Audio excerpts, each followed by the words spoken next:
Hello there, good evening. Welcome to Look North, our top story tonight. From breakfast clubs to community cafes, how schools are stepping up to support a rising number of struggling families. It's expensive for us all, really. Do you know what I mean? At some points I've gone without myself just to make sure that my girls have. I mean, I'm sure we're all struggling at this point in life, but it's just hard.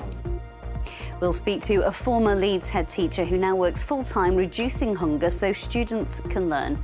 Also tonight, we investigate why sea temperatures off the northeast coast are unusually high and what it means for the wildlife. So this is Yorkshire Air Ambulance's brand new helicopter. It has one extra blade, which makes for a much smoother journey for the pilots, the paramedics, but most importantly, the patient. Plus, on the summer solstice, we've been capturing how you have marked the longest day of the year. And after yesterday's rain, it's nice to see the sun back out on the summer solstice. Now, I've been filming in Flamborough early this afternoon, and I've come up to Filey to bring you the weather live from this beautiful part of the world. Join me later.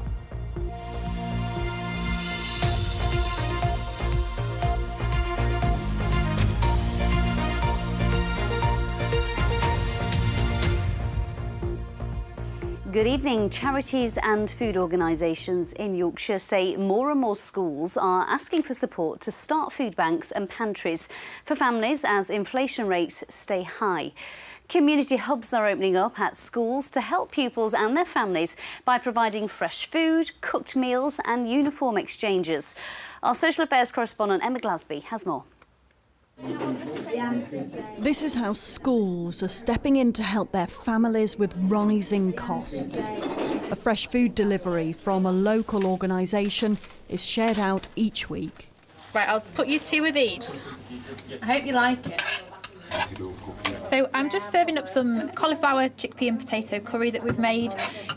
We accept the food that's delivered to us, and sometimes it can be ingredients that we think some of our families might not be too confident with cooking.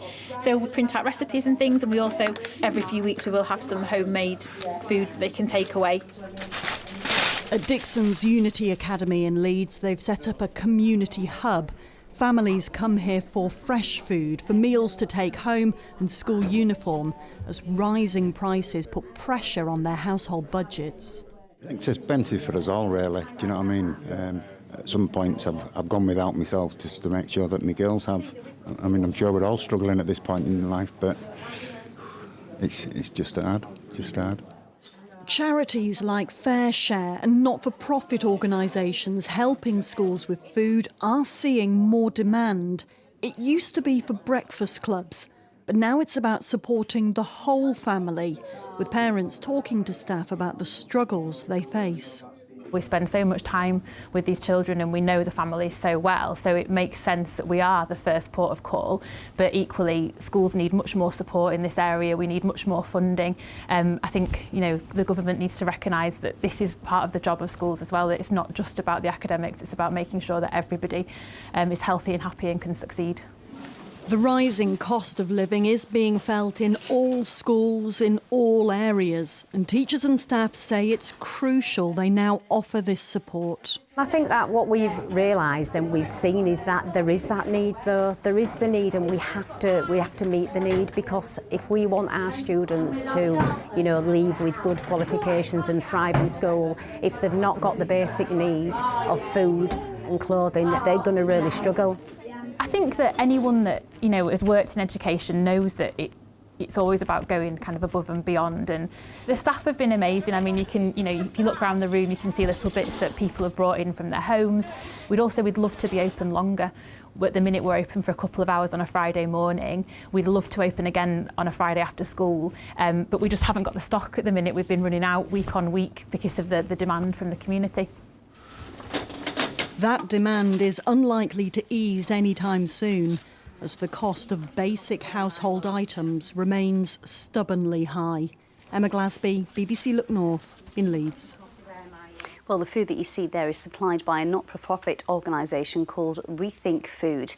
It was set up by a former Leeds head teacher who was inspired to act after one of his pupils complained of being hungry after a half-term break. He's made a film about his story. In a moment, we'll speak to Nathan Atkinson, but first, let's have a little look at that film. But when we came back after half term this time, school just gave us cold sandwiches, the kind I'd had all holiday. My mate asked where the hot food was, and they said that the kitchen had run out of gas, just like there was no gas in my tank after a week of cold sandwiches, and it made me so mad. So I kicked off. Me and all my mates did. We did all sort of crazy stuff. Got me in loads of trouble because I was the one who started it. I even got sent to go see the new head teacher. He said he couldn't understand what would make me so angry to behave like that, so I stood up, pointed to my stomach, and I showed him. It hurts here. I've been at home for a week and only had bread and crisps to eat. Normally on the first day back you give us a roast dinner, but today you give me more bread and crisps. I'm hungry. Breaks my heart watching that film, Nathan, and it obviously has a big impact on you as well. Is this common for head teachers now? Yeah, I think increasingly, and watching that film back, we made a very similar film back in 2015, and rather than things improving, the pandemic pushed people further into poverty, the cost of living crisis. We see inflation and particularly inflation around food and the challenge to families that is then kind of absorbed by the schools because they want young people to be engaged, that schools pick up that challenge. And more schools coming to you for help then? Yeah, we've seen an increase in schools, so having started just in response to that person saying that they were hungry, to now we work with over 350 schools nationally on the different programmes that we've developed. And can schools afford it? Because there is a charge, because you obviously have your costs as well. Does it price some schools out? Unfortunately, it does, yes. We see really good retention rates of schools working with us for a number of years, but recently we've seen some schools say that they can't afford it.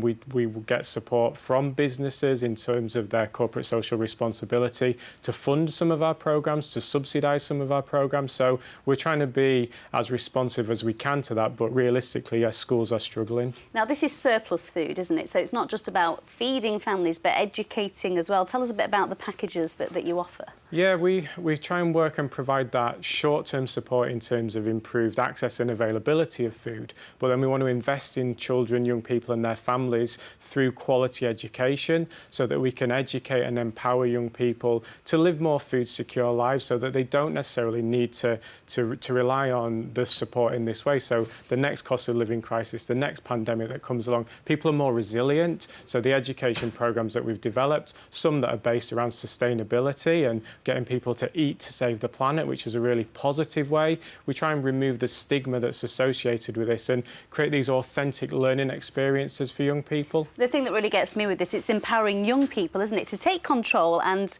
have their own little businesses in school. Absolutely. We're creating agents of change, so young people setting up their own social enterprises, coming up with their own business name, logo. We saw the stall in the footage there to do something really positive, so taking that positive action in response to this social injustice. Well, let's hope more schools can get on board. Nathan, thank you. Thank you. Well, it's been a really hot month so far, hasn't it? But we're not the only ones that have experienced high temperatures. In the last few days, parts of the North Sea have been dealing with a Category 4 extreme heat wave. And scientists are concerned about the impact this will have on marine life off our coast. Paul is in Farley for us now. Paul, it looks glorious out there. Tell us more about this. Well, yes, you wouldn't think there was anything up. I mean, it's a lovely summer's day following the rain yesterday, but climate and marine scientists are really concerned about what's going on just off our coastline and to the north in the North Sea. As you've just said, there's a Category 4 and Category 5 heat wave going on. I've got a graphic to show you exactly what's happening. Now, if you look at this, the reds indicate sea, which is above average temperature, and then look at that circled area. That is an area that's 5 degrees above average. That's unprecedented. It has never happened before. And if you take into consideration the North Atlantic is in record territory, we've got an El Nino in the Pacific, which is an upwelling of warm water, then the planet is very warm. Land and sea global temperatures are actually at record levels. That was for the first half of June. So marine scientists are really concerned about what damage this could do to the ecosystem. And earlier today I went to Flamborough to talk to Anna Cowie from the Yorkshire Wildlife Trust. We've got used to many extremes over the years. Who can forget that land temperature record of 40 degrees last summer? But we've also got a new record out at sea. Those temperatures have never been recorded before at this time of the year. How worried should we be? It's really concerning, Paul. So our wildlife cannot adapt quickly enough to how rapid this climate change is occurring. And it can affect our seas in a variety of ways. So, for example, warmer seas might mean that species distribution changes. So that could affect, say, fish populations, which are going to other areas of the sea. And that then has a knock-on effect on a variety of wildlife along this coastline. So that could include the seabirds nesting along our cliffs. It could even impact our amazing seal and dolphin population. Another potential effect is bleaching. So we have a lot of incredible types of seaweed in our seas. We're very lucky. And unfortunately, we are seeing them affected by these heat waves. And seaweed is vital for our lives. So just to give you an example, seaweed is actually responsible for around 70% of the Earth's oxygen, so we need it to survive. We've seen seals and dolphins in the sea today, and of course, cod's a famous fish of the North Sea, but they like cold water. What's going to happen to these species in the years to come? Well, we're going to see changes to the entire food chain. So if those cod are moving to different waters, numerous animals and species are going to be negatively impacted. And to be honest, the issue is we just don't know what's happening. We don't have the data. We don't have the full picture of what's happening in our seas. So it's really, really concerning what might be happening at the moment. And it's not just the North Sea. Global sea temperatures are at record levels. Is it time to press the panic button? Absolutely. I think it is very much time to press the panic button. And I think the issue is climate change is not the only pressure affecting our seas at the moment. There are numerous different pressures, things like diseases, like avian flu, which is currently sweeping through certain bird populations, numerous types of pollution that are flooding our seas, and various other human activities. So all of this has a huge cumulative impact on our wildlife, and it has nowhere to go, and it's really struggling. What's happening in the environment has man's fingerprints all over it, doesn't it? Absolutely, and I think the concerning thing is change is a certainty, but we do not have a clue. We don't have the full picture of what's happening here, and these events are going to become more and more regular. And add human activities onto that, and what you get is a perfect storm. And marine and climate scientists are under no illusions that this is man-made climate change. Remember last year we broke the record, 40 degrees in Lincolnshire. This is happening before our very eyes. And to add insult to injury, Yorkshire Water have confirmed that following that 5-week dry spell and the rain we've had over the last few days, Filey, Whitby, Scarborough North, all blue flag beaches have had sewage released into them in the last few days. It really is a tough time for the marine environment. Back to you, Amy. Paul, thank you. And of course, we'll be back to Filey for the forecast at the end of the programme. You are watching Wednesdays Look North, still to come on tonight's programme. We'll chat to a Marvel superfan who got to meet stars of a new series filmed right here in Yorkshire.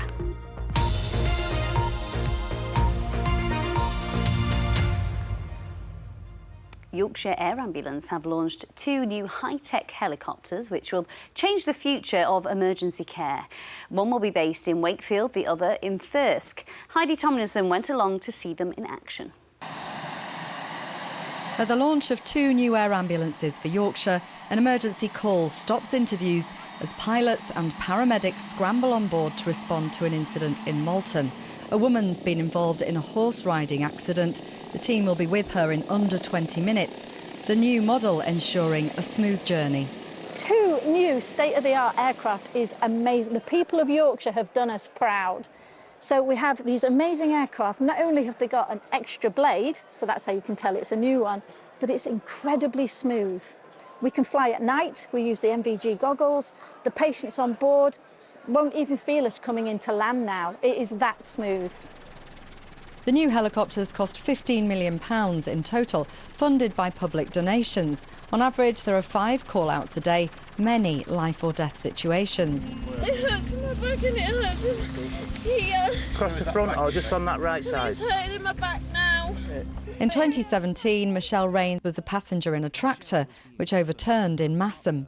The air ambulance arrived and they strapped, so I was laid on my front, I don't know why, but they needed to strap my pelvis to roll me over because, just to stabilise it, I think. I don't know what would have happened if the air ambulance hadn't come for me, to be honest, because it was a really, really remote location. Andy was the paramedic that attended Michelle, and to know that she'd not only been crushed by a tractor, but we knew she'd got a pelvic injury, and that is time critical, life-threatening.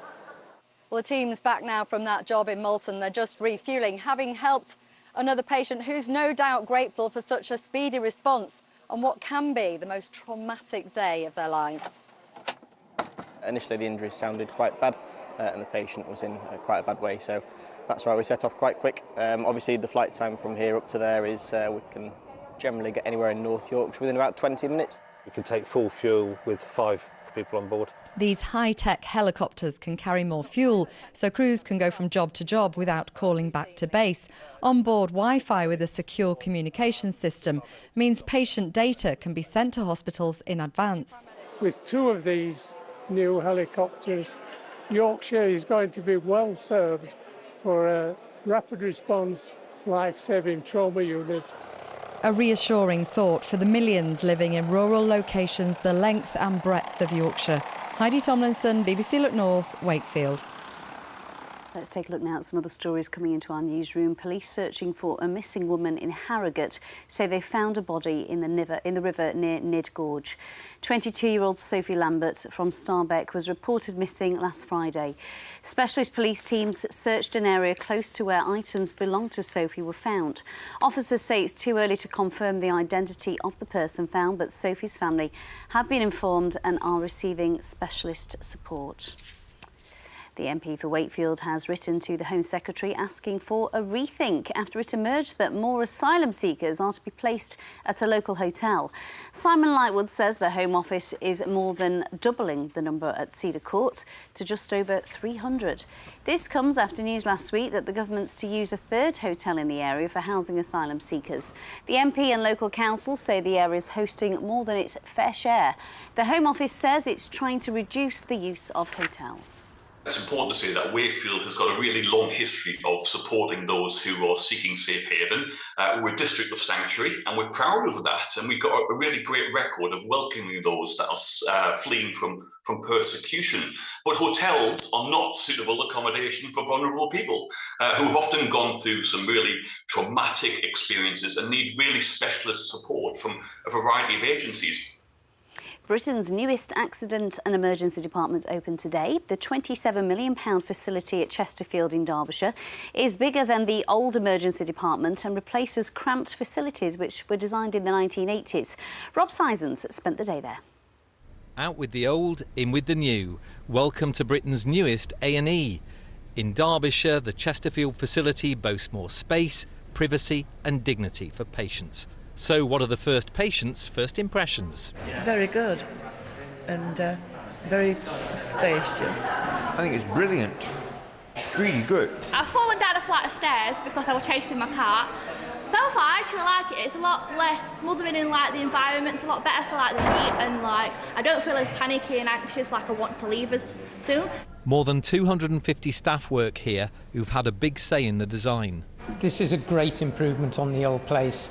Our old emergency department was small, cramped, difficult to keep patients safe and well and to care for them compassionately. Well, Andrew here is one of the first patients undergoing heart tests. Andrew, you went to the old unit. What do you reckon to the new one? Oh, there's no comparison really. This one's far better. The staff are all around you. You can see everywhere in the department what's going off. Not every A&E has this. This is John's readings on the main workstation here. So even when staff are not with him in the cubicle, they can keep an eye on him. There are new features not just for patients, but also to protect those who work here. Sometimes patients do get a bit agitated and staff need to get out quick. So we have a panic alarm, which I'm not going to bang, and then we have a very special door that will swing to allow a staff member out. And in this room, if a patient were to become agitated or violent, they can look at protecting the equipment as well. For the first time, there's a dedicated children's A&E area. I love this new place. Why is that? because everyone's so nice here and it's a good space for the children. Now making sure they don't run out of space here will rely on people choosing A&E wisely. Rob Sissons, BBC Look North, Chesterfield, Derbyshire. Some cricket news now. The Yorkshire Board has nominated Mr Harry Chaffey to become the new chairman of Yorkshire County Cricket Club. He's a lifelong cricket fan and an international capital markets expert. It still needs to be approved by Yorkshire's members. Once appointed, Harry Chaffey will succeed Lord Kamlesh Patel, who stepped down from the post in March. Now, if there's one sport Yorkshire just keeps on winning at, it's cycling. Day one of the British Road Racing Championships has been no exception. Huddersfield's Maddie Leach has won the under-23 women's time trial at the Croft Circuit. The British Nationals continue until Sunday across Redcar and Cleveland, featuring the best riders in the country. And Maddie Leach can definitely now call herself one of those.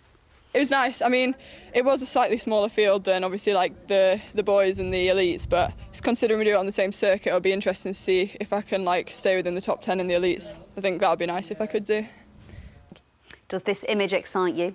It's a big day for Marvel fans as the latest series, Secret Invasion, starts streaming on Disney+. Parts of it were filmed right here in Yorkshire. You may remember the hysteria last year when the big stars like Samuel L. Jackson were spotted in various cafes and restaurants in Halifax and Leeds. Well, in a moment we'll meet one Marvel superfan who not only got to meet some of the show's stars, but also invited on set. Let's first take a look at the trailer with Halifax's Peace Hall in a starring role. Don't blink though, you will miss it.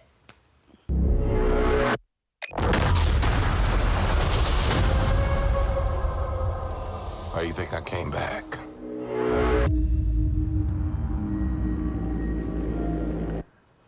10 seconds and I'm hooked already. Leah, Holly, welcome.